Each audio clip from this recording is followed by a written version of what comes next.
तो ये आपका टीचर या बीपीएससी बोले बीपीएससी टीचर या 69वीं बीपीएससी के लिए जो सेट चल रहा है उसमें मॉडल सेट जो है आपका चौथा नंबर है। ये देखिए ये मैथ का है क्वेश्चन, अगर बनाना चाहेंगे तो आप लोग बना सकते हैं। हम लोग डायरेक्ट जो है जीके पर हम फोकस करते हैं क्योंकि मैथ में जो है ज़्यादा टाइम लग जाएगा, वीडियो लंबा बन जाएगा, तो इसलिए जीके जीएस पर हम फोकस कर रहे हैं। तो देखा जाए दोस्तों, तो ये क्वेश्चन जो है आपका बिहार में सर्वाधिक के क्षेत्रफल वाले 3 जिले बताना है। तो देखा जाए तो ये जो है ना पश्चिमी चंपारण जो है सबसे बड़ा जिला है बिहार का, और झारखंड के पश्चिमी सिंहभूम, याद रखिएगा। बिहार का हो जाएगा पश्चिमी चंपारण, और दूसरा नंबर पर सबसे बड़ा हो जाएगा गया, फिर होगा पूर्वी चंपारण, यानी कि इसका 2 नंबर आंसर सही हो जाएगा।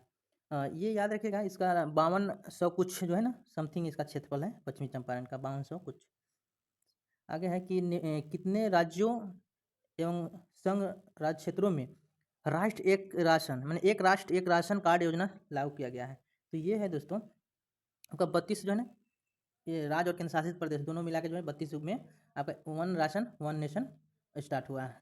लगभग इसका जो है ना पूरा देश में 86% के आसपास लोगों के पास ये लाभ उपलब्ध हो गया है, और बाकी जो बच्चे हैं वो वहाँ भी, यानी कि और भी जो राज्य है, कुछ राज्य बचा हुआ है तो वहाँ लागू होगा, और कुछ केंद्र शासित प्रदेश भी बचे हुए हैं। तो ये क्वेश्चन देखा जाए कि ऋग्वेद ऋग्वेद 128 सूक्त का एक संग्रह है जो किस मंडल में है। तो ये ऋग्वेद का जो 128 सूक्त है ये 10वें मंडल में वर्णन किया गया है। इसी में जो है ना जो वर्ण विभाजन की जो बात कही गई है वो जो 4 वर्ण है, शूद्र ब्राह्मण वैश्य क्षत्रिय, ये सब 10वें मंडल में ही इसका वर्णन मिलता है। आगे है दोस्तों, आगे देखते हैं 44 नंबर में है कि बिहार का सर्वाधिक जनसंख्या घनत्व वाला जिला। तो बिहार का सर्वाधिक जनसंख्या घनत्व वाला जो जिला है दोस्तों आपका शिवहर है। यहाँ का जनसंख्या घनत्व 1880 है। ठीक है, 1880 हो गया शिवहर का जनसंख्या घनत्व। बिहार का बोला जाए तो 1106 जो है ना जनसंख्या घनत्व है बिहार का, और बिहार राज्यों में देखा जाए कि तो प्रथम स्थान पर है। ऐसे केंद्र शासित प्रदेश अगर शामिल करते हैं तो छठा स्थान है, याद रखिएगा। छठा स्थान हो जाएगा केंद्र शासित प्रदेश शामिल करेंगे। और भारत का जनसंख्या घनत्व देखा जाए तो 382 वर्ग प्रति किलोमीटर में है। तो ये भारत का हो गया, यानी कि नेशनल का हो गया, और ये आपका बिहार का हो जाएगा जनसंख्या घनत्व, ये हो जाएगा आपका शिवहर का। चलिए दोस्तों आगे देखते हैं। आगे है कि दिल्ली के किस सुल्तान ने एक पृथक कृषि विभाग की स्थापना की एवं फसल चक्र की योजना बनाई। तो ये है ना, ये आपका मोहम्मद बिन तुगलक बनाया था। इसने कृषि विभाग को भी स्थापित किया था जिसका नाम होता है अमीर ए कोही। अमीर ए कोही नाम से इस कृषि विभाग का स्थापना करता है ये, और ये इसका आंसर हो जाएगा मोहम्मद बिन तुगलक। आगे है दोस्तों कि भारत में सर्वप्रथम संकेती मुद्रा यानी कि टोकन करेंसी का प्रचलन किया था। जो ये आपका संकेती मुद्रा जो चलाया था आपका मोहम्मद बिन तुगलक ही चलाया था, याद रखिएगा। मोहम्मद बिन तुगलक 1329 से 30 के समय में इसने ये मुद्रा को प्रचलित करते हैं मोहम्मद बिन तुगलक। आगे है दोस्तों कि किस मुस्लिम राजा ने मूल नियंत्रण पद्धति को पहली बार कार्यान्वित किया था। तो मूल नियंत्रण मतलब बाजार नियंत्रण, ये जो है दोस्तों बाजार नियंत्रण के लिए ही मूल नियंत्रण स्टार्ट किया था। तो ये हो जाएगा अलाउद्दीन खिलजी, इसका सही आंसर है। आगे है इसने भी माने कि जो है आपका घोड़ा दागने और हौलिया लिखने का पता चलाया था आपका अलाउद्दीन खिलजी ही। नीचे सूचीबद्ध खाद्य पदार्थों में से विटामिन सी का सबसे समृद्ध स्रोत है। तो विटामिन सी जो है ना आपका साइट्रिक फल में पाया जाता है, जो साइट्रिक एसिड होता है, जैसे खट्टे पदार्थ वगैरह, जैसे आंवला हो गया, कच्चा आम हो गया, नींबू हो गया, संतरा हो गया, इस समय ये विटामिन सी पाया जाता है।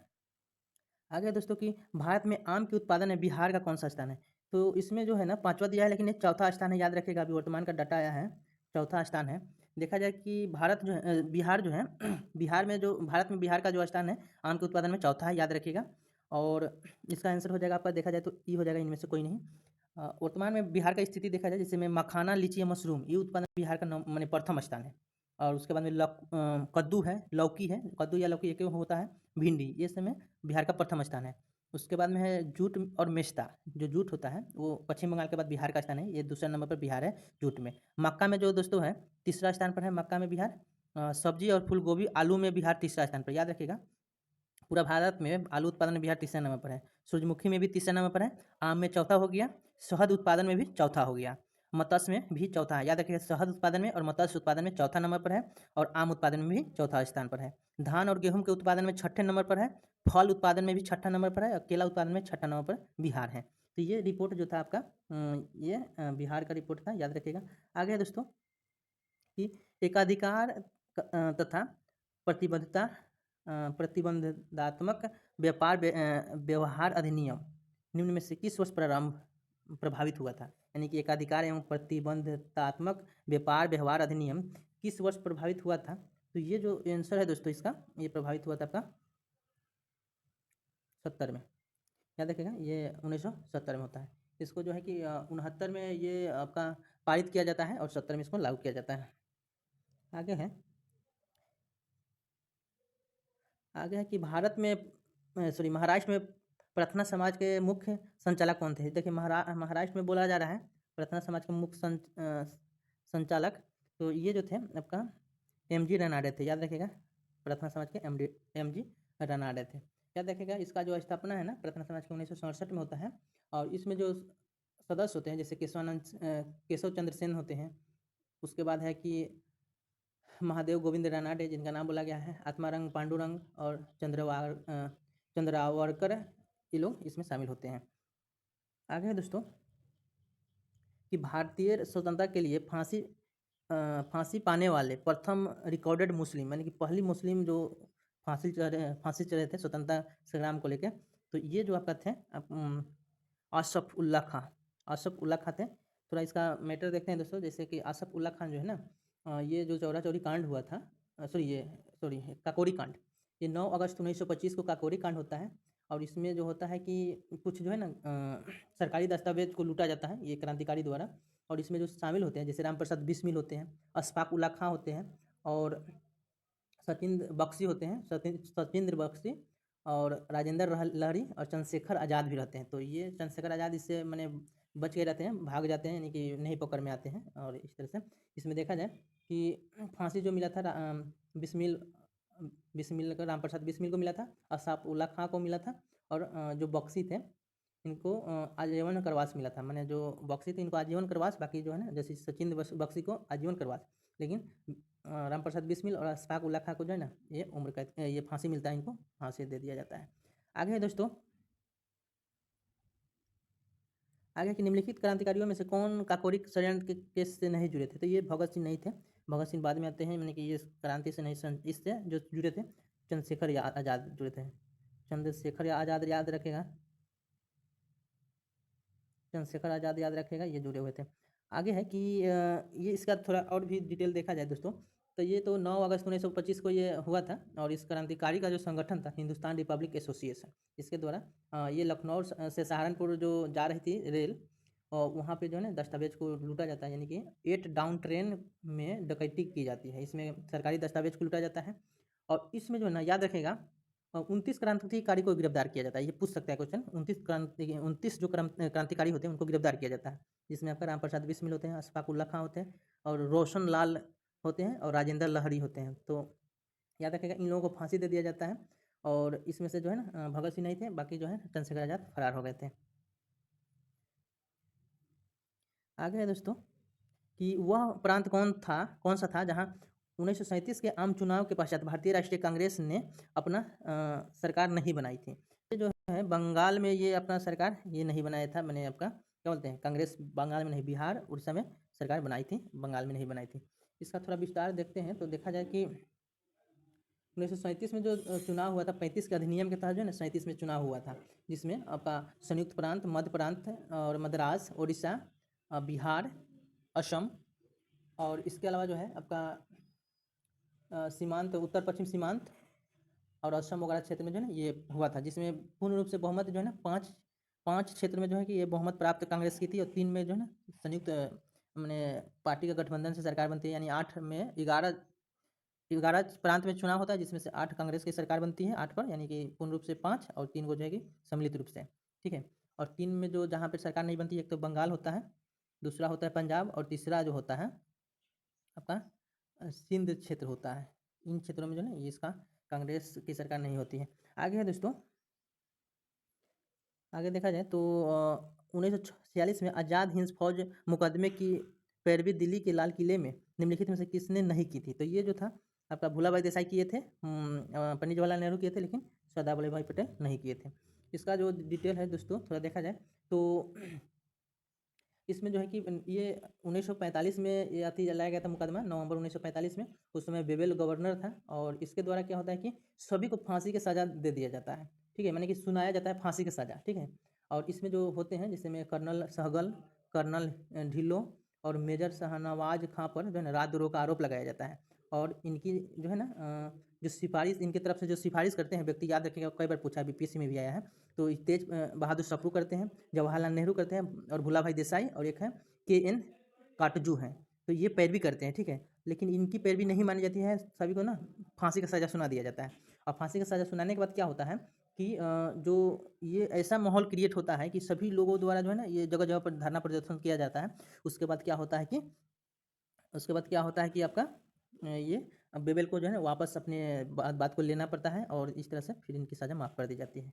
आगे है दोस्तों कि वह व्यक्ति जिसने 4 अप्रैल 1919 को दिल्ली की जामा मस्जिद के प्रवचन मंच से हिंदू मुस्लिम एकता पर भाषण दिया था।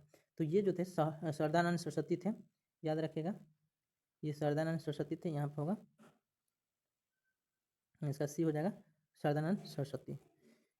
आगे क्वेश्चन है कि ब्रिटिश वस्तुओं के बहिष्कार का सुझाव सबसे पहले दिया था। तो ये जो है ना कृष्ण कुमार मित्र दिए थे, याद रखिएगा, कृष्ण कुमार मित्र जो है ना ब्रिटिश बहिष्कार वस्तुओं को बहिष्कार का ये दिए थे। इसमें बोला गया था कि जो है ना ये जो 19 जुलाई 1905 को बंगाल विभाजन का निर्णय की घोषणा की जाती है, ठीक है। और 7 अगस्त 1905 को जो है ना कलकत्ता के टाउन हॉल में स्वदेशी आंदोलन की घोषणा की जाती है, मैंने की गई, और ये है ना इसका बहिष्कार किया गया। 7 अगस्त को क्रांतिकारियों द्वारा घोषणा किया गया और इसका बहिष्कार कर दिया गया। और ये लास्टली जो है ना इसके जो सदस्य थे जैसे सुरेंद्र नाथ बनर्जी, कृष्ण कुमार मित्र थे और पृथ्वी चंद्र राय जैसे जो है ना ये नेता जो थे, बंगाल हितवादी और संजीवनी जैसे जो है अखबार जो है इसके प्रकाशन कर रहे थे। तो उन्हीं में से ये एक सदस्य थे आपका कृष्ण कुमार मित्र, ठीक है। तो याद रखिएगा इन्होंने बहिष्कार करने का आदेश दिया था इस बंगाल विभाजन के समय। तो ये हो गया 16 अक्टूबर 1905 में बंगाल विभाजन कर दिया जाता है। आगे क्वेश्चन दोस्तों कि अलीपुर बम कांड में अरविंद घोष का बचाव किसने किया था। तो अलीपुर जो बम कांड हुआ था इसमें CR दास जो है ना इनके बचाव किए थे अलीपुर बम कांड में। इसमें होता क्या है दोस्तों कि जो क्रांतिकारी होते हैं जैसे हेमचंद कानूनगो का नाम विशेष रूप से उल्लेखनीय है। उन्होंने पेरिस में एक रूसी सैनिक और सैन्य शिक्षा प्राप्त की थी और 1908 ईस्वी में कलकत्ता आकर मनिकतल्ला में बम बनाने का कारखाना खोलते हैं।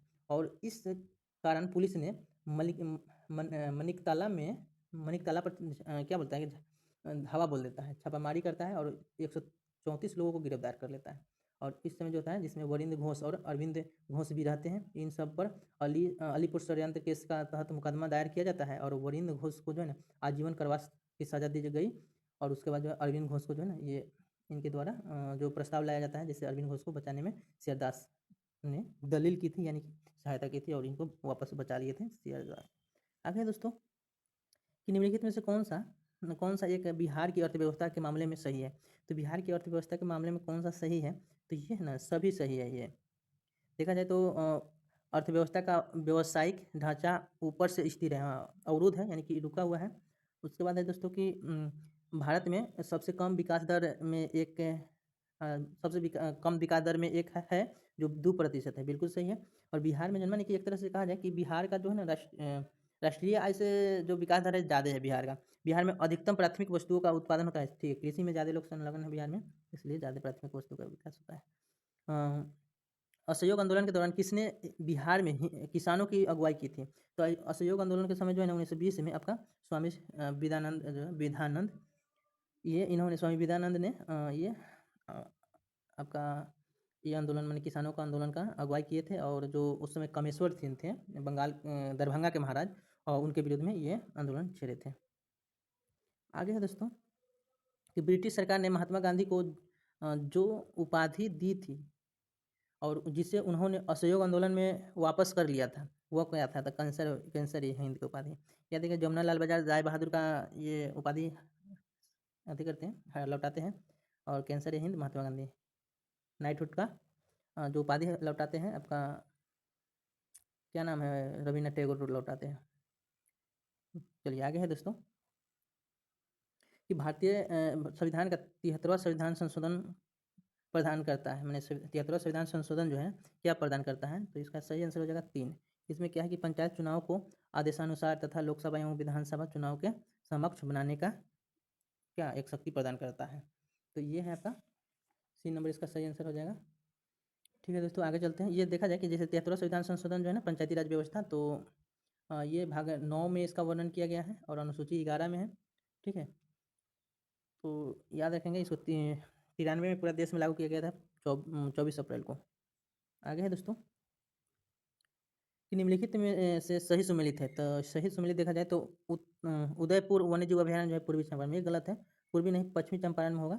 पश्चिमी चंपारण याद रखिएगा, पश्चिमी चंपारण में है आपका उदयपुर अभयारण्य। पंत वन्यजीव अभयारण्य तो ये है आपका नालंदा में, नालंदा में है, नालंदा में आपका हो जाएगा पंत वन्यजीव अभयारण्य, गया में नहीं है, गलत है। और कैमूर अभयारण्य तो ये रोहतास में, सही है, इसका सी हो जाएगा, यानी कि दो को चढ़ दिया, ये सी हो जाएगा सही। चलिए आगे है दोस्तों कि भारतीय संविधान को संविधान सभा द्वारा अंगीकृत किया गया था 26 नवंबर 1949 को अंगीकृत किया गया, लागू जो हुआ 26 जनवरी 1950 को लागू कर दिया गया। आगे है दोस्तों कि राष्ट्रीय पर्यावरण अभियांत्रिक संस्थान कहाँ है? तो राष्ट्रीय पर्यावरण अभियांत्रिक संस्थान जो है ना आपका नागपुर में, याद रखिएगा, बहुत इंपॉर्टेंट है। आगे देखें तो एक जो है आपका ये भारतीय वन सर्वेक्षण केंद्र तो देहरादून में है, और एक है केंद्रीय पक्षी शोध एवं जो पशु शोध संस्थान, ये इज्जतनगर या बरेली बोलिए, वहाँ पे है। एक है कि भारतीय प्राणी विज्ञान सर्वेक्षण संस्थान, तो ये है आपका कोलकाता में, प्राणी वाला याद रखिएगा कोलकाता में। आगे है दोस्तों कि मौलिक कर्तव्यों को निर्धारित किया गया है। तो मौलिक कर्तव्यों को जो निर्धारित किया गया कर्तव्य जो है 42 में है, आप याद रखिएगा, ये स्वर्ण सिंह समिति द्वारा जो है ना इसको 1976 में जोड़ा जाता है 42वें संविधान संशोधन द्वारा मौलिक कर्तव्यों को। और मौलिक कर्तव्य जो है कि भाग जो है 4 के क में और जो अनुच्छेद है 51 के क में वर्णन किया गया है उसको। आगे है दोस्तों कि निम्नलिखित फसलों में से कौन सा एक भारत में प्रमुख मुख्य खाद्यान्न है? तो मुख्य चावल सबसे ज़्यादा लोग खाते हैं, मुख्य खाद्यान्न में आपका चावल हो जाएगा। ये सब बीपीएससी में पूछा हुआ क्वेश्चन है। आगे दोस्तों कि भारत में दालों का सबसे बड़ा उत्पादक, तो दाल सबसे ज़्यादा मध्य प्रदेश में होता है, याद रखिएगा, दाल का सबसे ज़्यादा उत्पादक मध्य प्रदेश में, लगभग पूरा देश का 23% जो है ना उत्पादन जो है कि आपका ये करता है मध्य प्रदेश करता है, और उत्तर प्रदेश 18% करता है। ठीक है दोस्तों, आगे देखते हैं। आगे क्वेश्चन है आपका कि देश का आधे से अधिक उत्पादित चावल जिन 4 राज्यों से प्राप्त होता है वो है। तो देखिए सबसे ज़्यादा तो पश्चिम बंगाल उत्पादन करता है, ये सही है। उत्तर प्रदेश भी सबसे ज़्यादा, ठीक है। उसके बाद में पंजाब हो जाएगा और आंध्र प्रदेश। तो ये चारों जो राज्य हैं, जो पूरा देश का जो चावल उत्पादन किया जाता है उसका 50% से अधिक, लगभग 55% या 60% के आसपास, 55 से 60% ये उत्पादन ये 4 राज्य करते हैं। आगे है दोस्तों कि निम्नलिखित में से भारत का कौन सा क्षेत्र मृदा अपरदन से अत्यधिक प्रभावित है? तो ये चंबल घाटी जो है ना मृदा अपरदन से सबसे ज़्यादा प्रभावित है। आगे है दोस्तों, आगे है कि रेणुका दक्षिण भारत में रहती है, उसकी माता घर की प्रधान है, ऐसे परिवार को कहते हैं। तो ये जैसे जैसे जिस भी घर का प्रधान महिला होती है तो उसको मातृ प्रधान बोलते हैं। जैसे सिंधु घाटी सभ्यता मातृ प्रधान था, आर्य वैदिक सभ्यता भी मातृ प्रधान था, लेकिन उत्तर वैदिक सभ्यता में पितृ प्रधानता आ जाती है। चलिए अधिकांश अभी भी घरों में, बहुत सारे घरों में देखा जाता है कि महिलाएं ही सब कुछ करती है, काम वगैरह करती है, तो वो प्रधान बनी रहती है। जैसे में इसमें क्या होता है, जो ये जनजाति है ये जो नीलगिरी क्षेत्र में रहती है टोडा जनजाति, तो टोडा जनजाति द्वारा क्या होता है दोस्तों कि ये यही लोग कमाती है, माने महिलाएं ही कमाती है, और जो निर्णय लेना रहता है महिलाएं ही लेती है। तो ये टोडा जनजाति, इसलिए ये टोडा जनजाति जो है ना मैत्री प्रधान जनजाति है। तो ये बहुत इंपॉर्टेंट बात है दोस्तों, ये सब याद रखने वाली बात है, कभी पूछा जा सकता है। एक खाद्य पदार्थ पर यदि कॉपर सल्फेट की कुछ बूंदे डालने पर उसका रंग जो है ना बैंगनी हो जाता है। तो बैंगनी जब हो जाएगा रंग तो वो उसमें क्या होगा, तो बैंगनी होगा तो वासा का मात्रा होगा, इसलिए ये बैंगनी हो जाएगा। इसको अगर देखते हैं तो इसमें जो है ना दोस्तों कॉपर सल्फेट का व्यवहारिक नाम जो है ना तुतिया है। तुतिया है, खाद्य पदार्थों पर तुतिया का घोल एवं बूंद डालने पर उसका रंग जो है ना नीला या बैंगनी हो जाता है, जिससे पता चलता है कि वो क्या है, वासा है। जिस भी खाद्य पदार्थ पर अगर हम ये डालते हैं मैंने कॉपर सल्फेट या तुतिया को डालते हैं तो उसका रंग बैंगनी या नीला हो जाता है, तो समझिए उसमें क्या है, फैट है, फैट मानी वसा है। आगे है दोस्तों कि विटामिन डी पाने के लिए निम्नलिखित में से किसका आवश्यक है? तो विटामिन डी के लिए जो है ना आप ये मछली का तेल और दूध और सूर्य का प्रकाश ये लीजिए, विटामिन डी का जो कमी है वो दूरी हो जाएगा। और विटामिन सी में हो जाएगा आपका आंवला हो जाएगा, नींबू होगा, संतरा होगा और अमरूद वगैरह, ये विटामिन सी इसमें पाया जाता है। दाल वगैरह में, मटर में, चना में, ये दूध में प्रोटीन पाया जाता है, तो याद रखिएगा प्रोटीन। दूध में लोहा नहीं पाया जाता है, आयरन नहीं पाया जाता है, याद रखिएगा, बीपीएससी में पूछा हुआ क्वेश्चन है। आगे क्वेश्चन की बरगद वृक्ष की जड़ें जमीन के अलावा हवा में भी उगती है, उसको क्या कहते हैं? तो वो जो होता है दोस्तों, जो हवा में उगता है उसको स्तंभ नहीं बोलते हैं, उसको क्या बोलते हैं? तो ये है ना अवस्तंभ बोलते हैं, अवस्तंभ, यानी कि सी हो जाएगा इसका आंसर, अवस्तंभ बोलते हैं, जो हवा में लहरते रहता है। आगे है दोस्तों कि कली की स्थिति में फूल की रक्षा पौधे का कौन सा भाग करता है? तो ये है ना, पौधे का जो भाग है ये बाह्य दलपुंज करता है, याद रखिएगा, बहुत इंपॉर्टेंट है, ये बाह्य दलपुंज करता है। आगे है दोस्तों कि वे जीव जो पौधे के उत्पन्न हुए पदार्थों तथा जानवरों के मांस को भी खाते हैं, क्या कहलाते हैं? तो ये सर्वहारी होते हैं, यानी कि जो है ना, खाद्य पदार्थ कहा जाए कि पौधा भी खाता है और जानवर को भी मार के खाता है, यानी मांस खाता है, और ये शाकाहारी चीज़ भी खाता है, तो सर्वहारी कहलाता है। तो सी हो जाएगा इसका आंसर।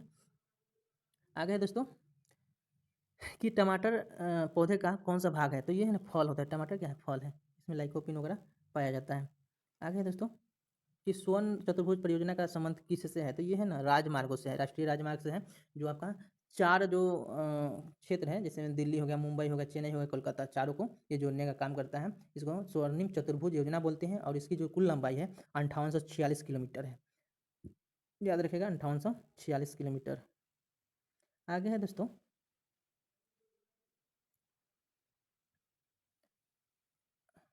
आगे है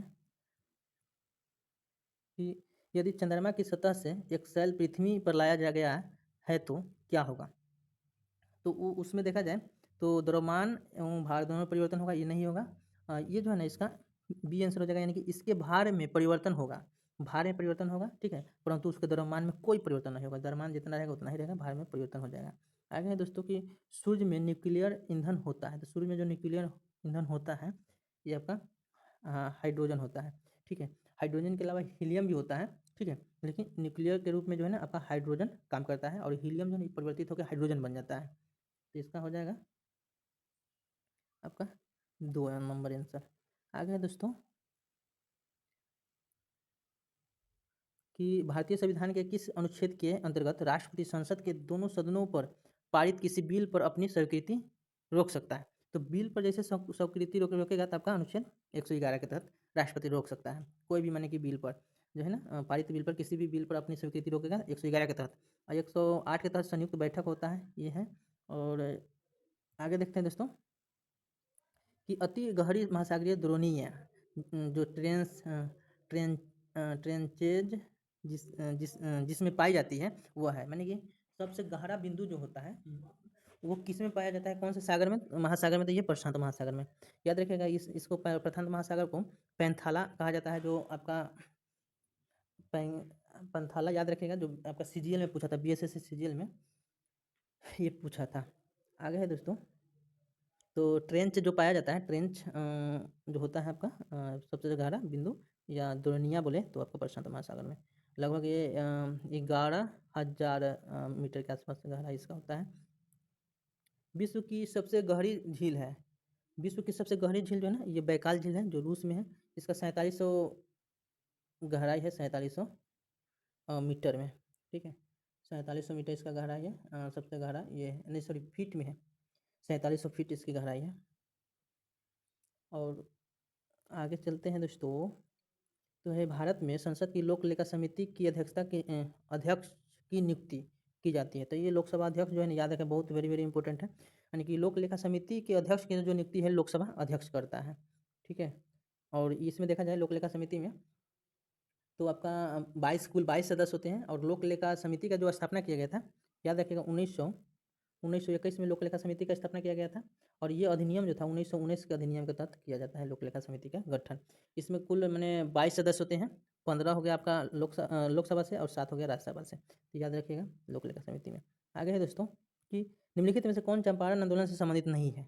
तो चंपारण आंदोलन से जयप्रकाश नारायण संबंधित नहीं है दोस्तों, राजेंद्र बाबू और अनुग्रह नारायण सिंह है। इसके अलावा जो है आपका ये ब्रजकिशोर प्रसाद हैं, महात्मा गांधी थे ही, धरणीधर थे, उसके बाद जेबी कृपलानी और रामदयालु सिंह थे, ठीक है, तो ये लोग चंपारण सत्याग्रह से संबंधित थे। उसके अलावा एक और थे, मजहरूल हक भी थे। ये है कि संविधान में दिया गया आमुख, आमुख माने प्रस्तावना है, तो ये जो है ना संविधान के कानून अर्थ निर्णयों में सहायता प्रदान करता है। हाँ सही है, प्रस्तावना जो है ना कानून वगैरह को जो है ना सही से ये संचालित करने के लिए, सुदृढ़ता प्रदान करने के लिए, लोगों को जो है ना सुविधा प्रदान करने के लिए जो है ये प्रस्तावना है, जिसको आमुख भी बोला जाता है। आगे है दोस्तों, आगे देखें तो यहाँ पे है आपका क्वेश्चन कि निम्नलिखित में से कौन सही सुमेलित है, सही सुमेलित है। तो देखा जाए तो नागरिकता जो है ना आपका अनुच्छेद भाग 2 में है, संविधान के भाग 2 में है नागरिकता। मौलिक अधिकार तो भाग 3 में है, याद रखिएगा भाग 3 में है। और राज का जो वर्णन किया गया है भाग 6 में है। तो ये सब मिला लीजिए अपना, ये सब याद रखिएगा। आगे है इसमें जो आंसर कराएगा आपका कहा जाए तो 3 हो जाएगा आंसर, सही है आपका, वो सब गलत था, इसमें 3 सही हो जाएगा। ठीक है, बाकी जो हम तो इसका डिटेल बता ही दिए। आगे दोस्तों को कल्याणकारी राज्य की संकल्पना का समावेश भारत के संविधान में है। तो कल्याणकारी राज्य जो है ना ये नीति निर्देशक तत्व जो है इसमें कल्याणकारी राज्य का वर्णन करता है, जो अनुच्छेद 36 से 51 के बीच में ये नीति निर्देशक तत्व है भारतीय राज्य। ये आयरलैंड के संविधान से लिया गया है, ये इंपॉर्टेंट है।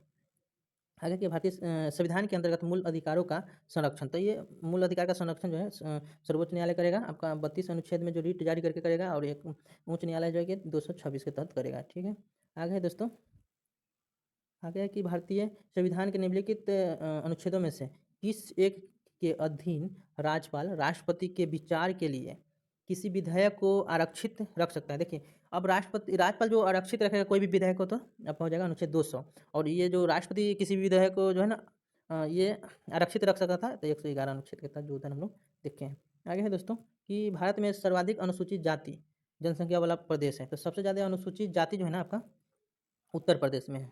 उत्तर प्रदेश में सबसे ज़्यादा अनुसूचित जाति है दोस्तों। और अनुसूचित जनजाति बोलेगा तो मध्य प्रदेश में सबसे ज़्यादा जनसंख्या है। एमपी में याद रखेगा अनुसूचित जनजाति सबसे ज़्यादा मध्य प्रदेश में है।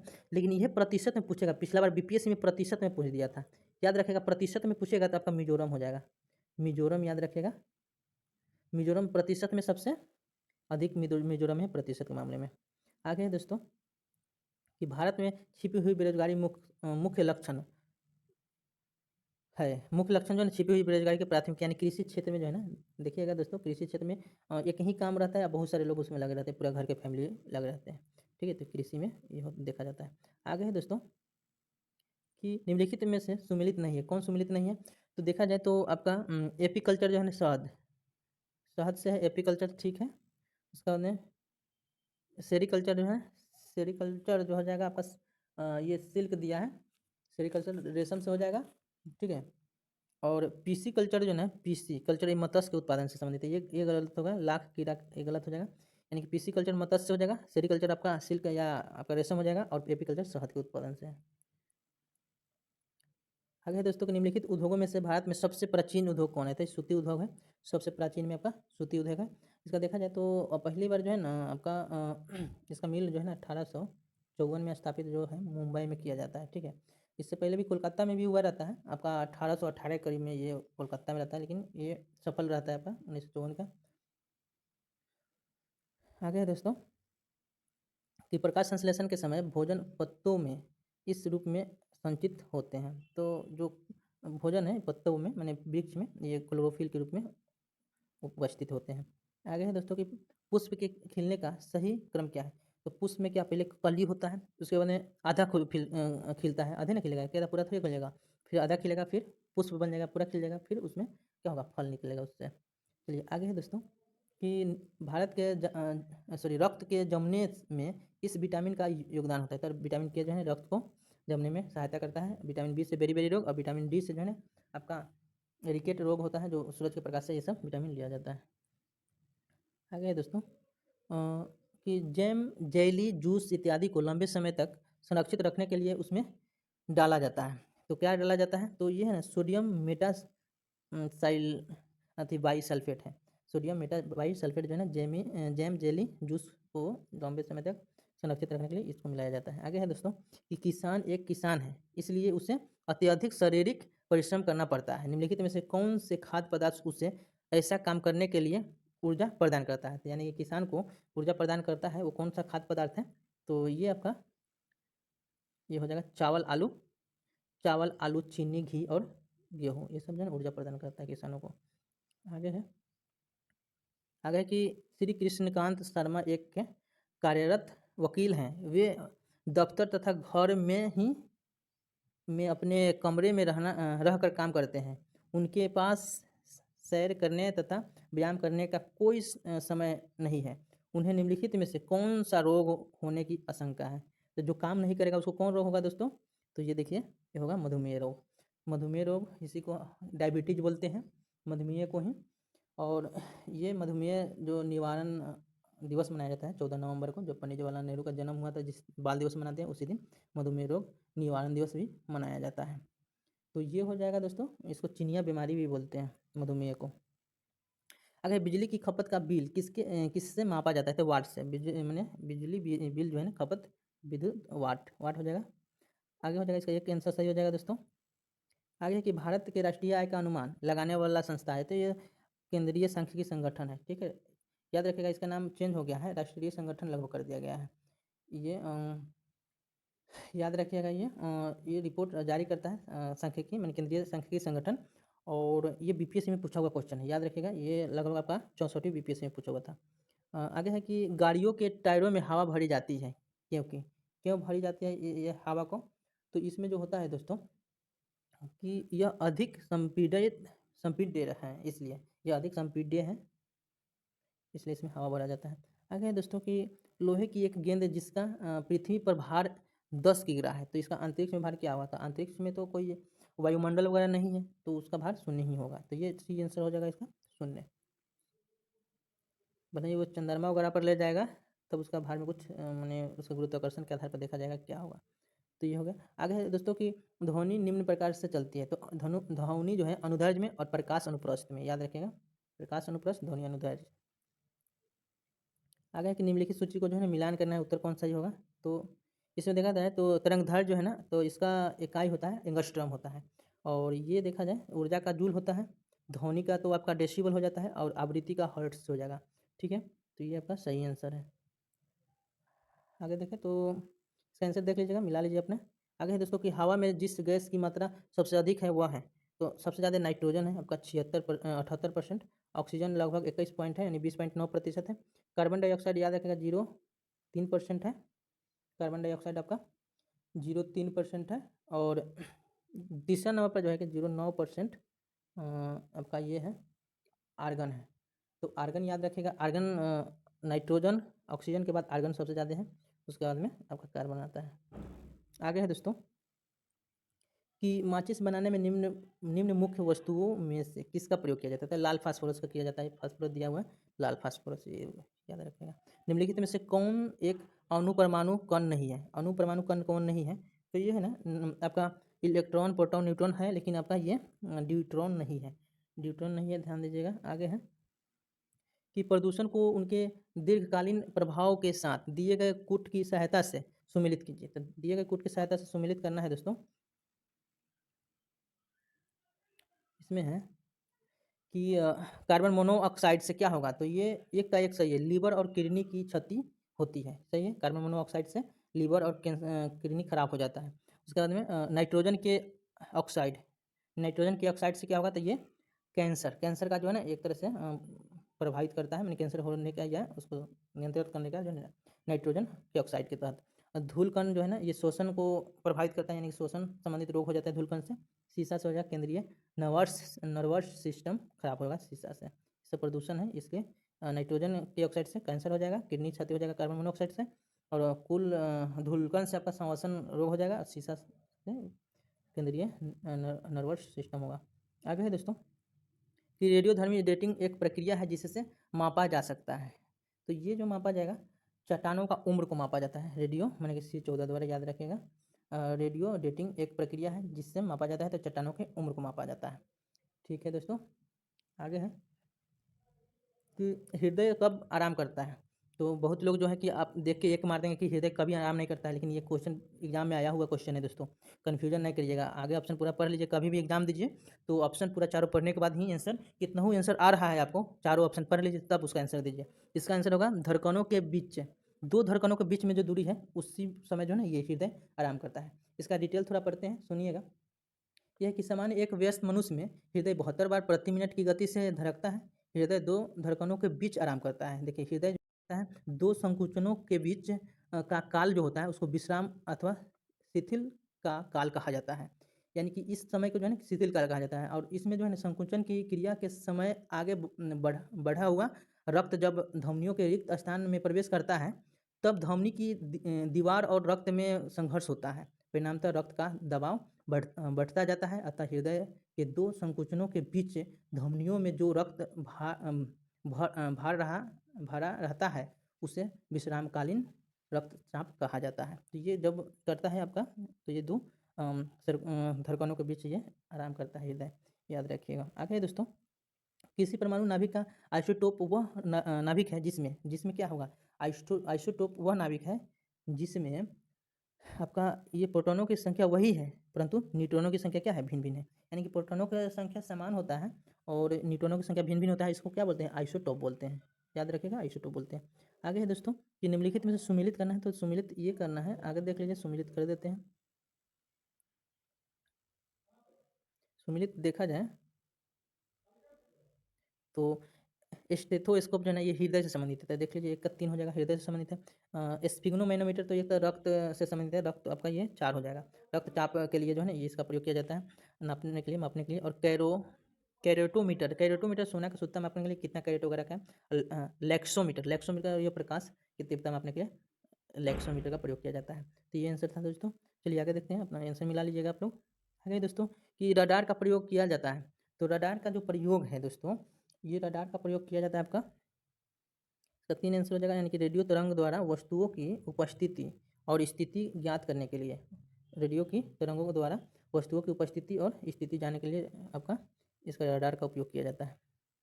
आगे है दोस्तों कि भारतीय संविधान का अनुच्छेद 352 किससे संबंधित है, तो ये तो राष्ट्रीय आपात से संबंधित है, याद रखिएगा। राष्ट्रीय आपात से हो जाएगा आपका 352 और 356 जो हो जाएगा राष्ट्रपति शासन से 356 और 360 जो है कि वित्तीय आपात से संबंधित है।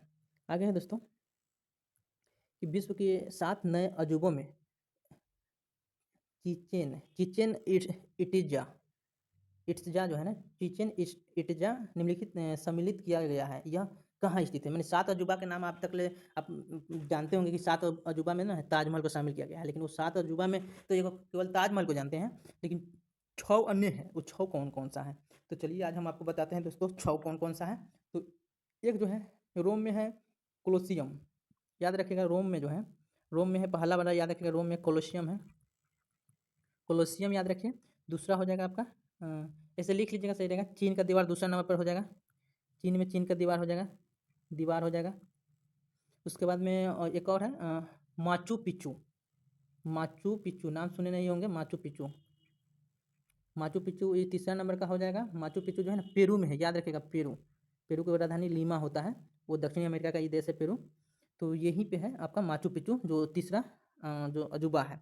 इस पहला रोम में हो जाएगा, रोम का आपका बोल दिए हैं कोलोसियम हो गया रोम का, माचू पिच्चू हो जाएगा पेरू का, और चीन का दीवार हो जाएगा, और पेट्रा, पेट्रा याद रखिएगा पेट्रा, पेट्रा जो है दोस्तों ये पेट्रा जो है आपका जॉर्डन में है, जॉर्डन याद रखिएगा, जॉर्डन का है ये पेट्रा जो है ना, जॉर्डन का है, जॉर्डन का हो जाएगा पेट्रा। और एक है ताजमहल, ताजमहल भारत का हो गया। और एक Christ the Redeemer, Christ the Redeemer Brazil का है, क्राइस्ट द रिडीमर जो है ना, रिडीमर याद रखिएगा ब्राज़ील, ब्राज़ील का है। तो ये 7 हो गया, एक बार सुन लीजिए फिर से। रोम का हो गया कोलोसियम, चीन का दीवार हो जाएगा दूसरे नंबर का आपका 7 अजूबा में, तीसरा हो जाएगा माचू पिच्चू, चौथा हो जाएगा आपका पेट्रा, पेट्रा जो है कि माचू पिच्चू जो है आपका पेरू में है, पेरू। और पेट्रा जो है आपका जॉर्डन में है। और ताजमहल भारत का है। Christ the Redeemer, Christ the Redeemer जो है कि ब्राज़ील में है। और 7वां नंबर जो है अभी हम लोग देखे हैं ये आपका चिचेन इट्जा, ये है आपका मैक्सिको में, इसका आंसर ये हो जाएगा मैक्सिको। पेरू देखे होंगे आप लोग भी, खाली नाम सुने होंगे 7 अजूबा। निम्नलिखित में से कौन सा भारतीय संविधान के अनुच्छेद 182 का घटक है, तो 182 का जो घटक है तो ये देखा जाए दोस्तों तो इसका आंसर 3 हो जाएगा। यानी कि इसमें जो वर्णन किया गया है संविधान विधान परिषद का सभापति होगा इसमें 182 में, और उपसभापति का वर्णन किया गया है। चलिए आगे है कि सांची के स्तूप निम्नलिखित में से कौन सा प्रतीक सारनाथ में बुद्ध द्वारा दिए गए प्रथम उपदेश को वर्णित करता है। तो जो ये है दोस्तों सांची का स्तूप, तो ये धर्म चक्र प्रवर्तन हम लोग पढ़े थे, तो ये धर्म चक्र प्रवर्तन में चक्र हो जाएगा। ठीक है, आगे है दोस्तों समिति कब लाया था? तो 1955 में ग्राम और लघु उद्योग समिति, जिसे कर्वे समिति भी कहा जाता है। इसने क्या किया था कि ग्रामीण विकास को बढ़ावा देने के लिए लघु उद्योग के उपयोग की संभावना पर ध्यान केंद्रित किया था। तो ये दोस्तों आपका हो गया संपूर्ण जो टेस्ट था ये हो जाएगा।